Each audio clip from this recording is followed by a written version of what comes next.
Chère Mensoise, chère Mensois, troisième semaine de confinement et troisième point d'information de la mairie de Mennecy pour vous faire un état de la situation sur notre commune. Tout d'abord, le Covid Center qui a été ouvert dès le 17 mars. Nous avons été une des premières communes à nous doter d'un point de consultation pour éviter aux patients potentiellement atteints de croiser des patients sains dans des cabinets médicaux. On est à 78 patients accueillis, 112 actes et 2 patients qui sont toujours hospitalisés et ont dû être hospitalisés dans le cadre d'un état grave. Bien entendu, les 78 patients qui ont été reçus n'étaient pas tous porteurs du Covid, mais ce centre de consultation dédié au Covid fonctionne et fonctionne bien. Parallèlement, nous allons mettre en place dès mardi une cabine de télémédecine.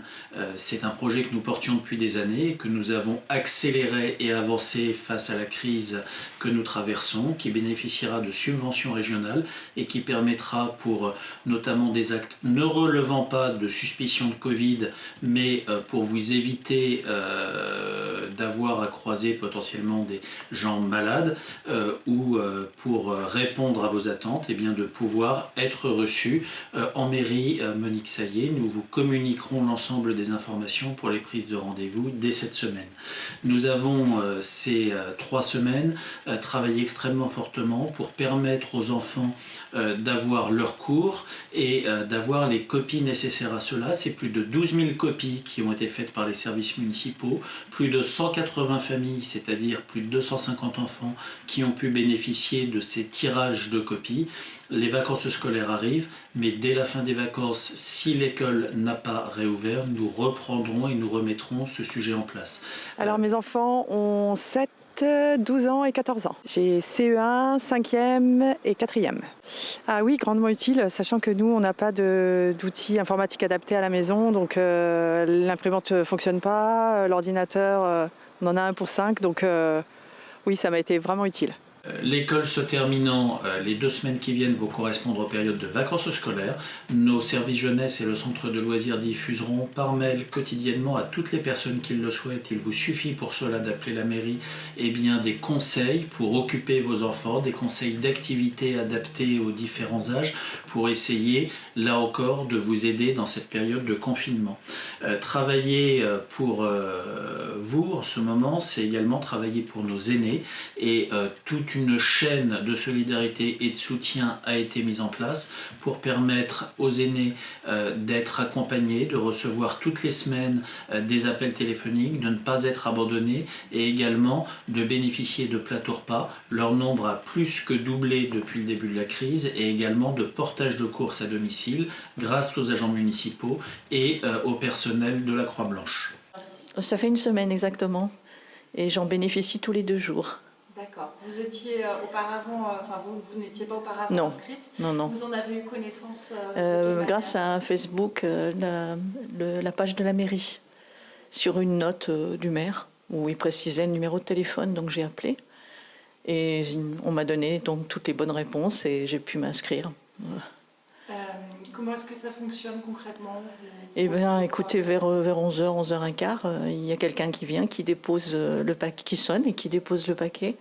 Il attend quand même que j'ouvre la porte et puis je prends le paquet et moi je le laisse un peu tranquille pour un petit bout de temps et puis après je peux ouvrir et bénéficier de ce qu'il y a à l'intérieur. Ça vous évite donc de sortir de chez vous?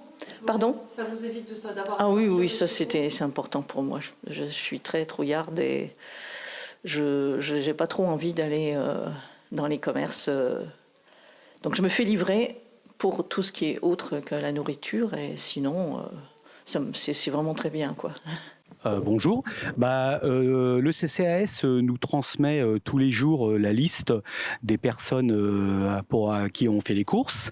Donc, ce qu'on fait, c'est qu'on les appelle la veille pour leur demander, déjà pour leur préciser qui on est, et puis pour leur demander de préparer le nécessaire, donc c'est-à-dire les sacs de courses, la liste précise des aliments et des produits dont ils ont besoin. On leur demande également de préparer un chèque libellé à l'ordre d'Intermarché et de nous fournir une copie d'une pièce d'identité. Ensuite, on leur rappelle les règles qu'ils connaissent bien d'ailleurs de sécurité, c'est-à-dire de bien se laver les mains après qu'on soit passé. Nous, on ne rentre pas chez eux, on garde toujours une distance de sécurité avec eux, mais par mesure de précaution, on leur demande de bien se laver les mains et si possible de porter un masque quand on arrive chez eux. La même chose lorsqu'on leur ramène les courses.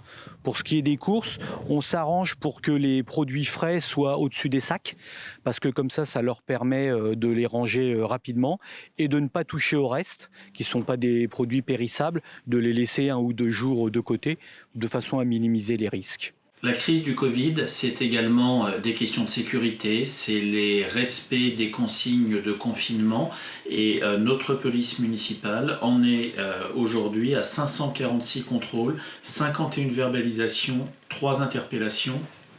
Là encore, j'en appelle une nouvelle fois à la sagesse et au sens de la responsabilité de chacun d'entre vous. Restez chez vous, ne sortez pas. Le pic d'épidémie en Île-de-France est attendu autour du 6 avril. Nous arrivons sur la période la plus critique. Protégez-vous, protégez les autres, ne sortez pas, ne vous mettez pas en situation de risque et par rapport à nos forces de sécurité, soyez respectueux eux-mêmes pour garantir la sécurité de chacun, se mettent en situation de prendre des risques pour vous. Travailler à votre sécurité, c'est aussi travailler au nettoyage, aux services de salubrité courante qui sont maintenus par nos fonctionnaires municipaux, par les entreprises délégataires et c'est également procéder à des opérations de désinfection ponctuelle sur des lieux ciblés. L'objectif n'est pas de couvrir toute la ville de produits qui seraient inefficaces, qui seraient dangereux pour l'environnement, mais tout simplement là où il y a des mobiliers urbains, là où il y a des bancs, là où il y a des abribus, où vous pouvez être amené à poser les mains, la proximité immédiate de l'EHPAD ou des résidences personnes âgées, et bien de pouvoir toutes les semaines procéder à une désinfection de manière ciblée pour essayer non pas de garantir une sécurité totale, la sécurité c'est un ensemble de choses, à commencer par le respect des gestes barrières, mais pour venir renforcer les efforts que nous faisons toutes et tous pour essayer d'être un peu plus en sécurité. Et puis 2 points pour finir, vous dire que dans les services prioritaires, eh bien, les services d'ordures ménagères continuent à être assurés, l'ont été cette semaine avec d'ailleurs beaucoup plus de tolérance qu'en temps normal de la part des rippers qui effectuent ces missions-là. Je sais que beaucoup d'entre vous leur ont passé des témoignages de soutien et de solidarité, n'hésitez pas à continuer. Et puis, dernière chose, j'ai également beaucoup de remontées concernant la Poste. La Poste n'est pas un service de la mairie, ne dépend pas de la commune. Aujourd'hui, elle est ouverte en service restreint pour les déposes de colis et de recommandés ou les récupérations de colis et de recommandés, 3 matinées par semaine, de 10h à midi. Là encore, je vous invite pour tout renseignement à contacter la Poste. Nous sommes amenés au fur et à mesure des informations que nous avons à vous les communiquer. Dernier point enfin, nous avons obtenu de la préfecture l'autorisation de réouvrir le marché le samedi à compter du 11 avril. Nous aurons donc les 11, 18 et 25 avril des commerçants forains parmi ceux qui accepteront et souhaiteront venir faire leur métier et venir sortir pour vous proposer leurs produits de première nécessité qui seront présents à la mairie ces samedis-là dans un environnement complètement sécurisé. Je vous souhaite à toutes et tous une très bonne semaine, bon courage et n'oubliez pas, veillez les uns sur les autres. Merci.